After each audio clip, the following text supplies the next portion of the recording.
लखीमपुर खीरी हिंसा मामले में आज शुक्रवार को सुनवाई होगी। CJI NV Ramana, justice Suryakant और जस्टिस हिमा कोहली की पीठ सुबह 11 बजे सुनवाई करेगी। इससे पहले सुप्रीम कोर्ट ने यूपी पुलिस को फटकार लगाते हुए कहा है कि वो मामले की जांच की निगरानी के लिए किसी दूसरे हाई कोर्ट के रिटायर्ड जज को नियुक्त कर सकते हैं। इस बारे में यूपी सरकार को जवाब देना है। अदालत ने साफ किया है कि किसानों को गाड़ी से कुचलने और हत्या के दूसरे मामले की अलग अलग जांच होगी।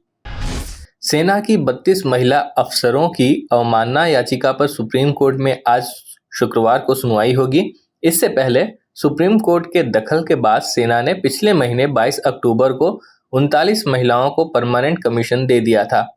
71 में से केवल 39 महिलाओं को स्थायी कमीशन देने के लायक समझा गया। सेना की ओर से कोर्ट में कहा गया कि जिन 72 महिलाओं ने स्थायी कमीशन के लिए अवमानना याचिका दाखिल की है, उनमें से एक महिला अफसर ने सर्विस से रिलीज करने की अर्जी दी है। सेना ने 7 को परमानेंट कमीशन के लिए मेडिकली अनफिट पाया। हालांकि इन महिलाओं का मानना है कि सेना गलत कह रही है कि वो स्थायी कमीशन के लिए फिट नहीं है। सेना ने अभी तक इस बात का खुलासा नहीं किया है कि 32 में से कौन 7 महिलाएं हैं जो मेडिकली अनफिट हैं। कांग्रेस नेता सलमान खुर्शीद की अयोध्या पर आई नई किताब की भाजपा जमकर आलोचना कर रही है। आश्चर्यजनक रूप से अब पार्टी को एक सहयोगी मिल गया है। खुर्शीद के पार्टी सहयोगी गुलाम नबी आजाद ने किताब के एक विवादास्पद हिस्से को तथ्यात्मक रूप से गलत करार दिया है। खुर्शीद की किताब सनराइज ओवर अयोध्या, नेशनहुड इन अवर टाइम्स पर जारी गर्मागर्म बहस के बीच टिप्पणी करते हुए आजाद ने कहा कि हम हिंदुत्व के साथ एक राजनीतिक विचारधारा के रूप में सहमत नहीं हो सकते हैं, लेकिन आईएसआईएस और जिहादी इस्लाम के साथ इसकी तुलना करना तथ्यात्मक रूप से गलत और अतिशयोक्ति है। भारतीय जनता पार्टी की ओर से इस साल असम, पुदुचेरी, तमिलनाडु, पश्चिम बंगाल और केरल में हुए विधानसभा चुनाव में प्रचार पर 252 करोड़ रुपए खर्च किए गए। इन पैसों का 60% हिस्सा केवल तृणमूल कांग्रेस शासित राज्य पश्चिम बंगाल में प्रचार के लिए किया गया। निर्वाचन आयोग को सौंपे गए इलेक्शन के खर्चे के स्टेटमेंट के अनुसार भाजपा की ओर से इन राज्यों में 252 करोड़ रुपए 2,71,753 रुपए खर्च किए गए।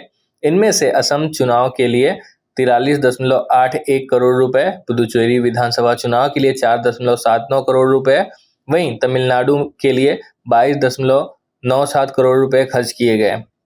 यहाँ भारतीय जनता पार्टी को सिर्फ 2.6% वोट मिले। यहाँ से द्रविड़ मुनेत्र कड़गम यानी डीएमके पार्टी विजयी रही। वहीं भाजपा ने पश्चिम बंगाल में ममता बनर्जी के नेतृत्व वाली तृणमूल कांग्रेस के खिलाफ खूब प्रचार प्रसार किया। यहाँ पर 151 करोड़ रुपए खर्च हुए। वहीं केरल में भाजपा ने 29.24 करोड़ रुपए खर्च किए।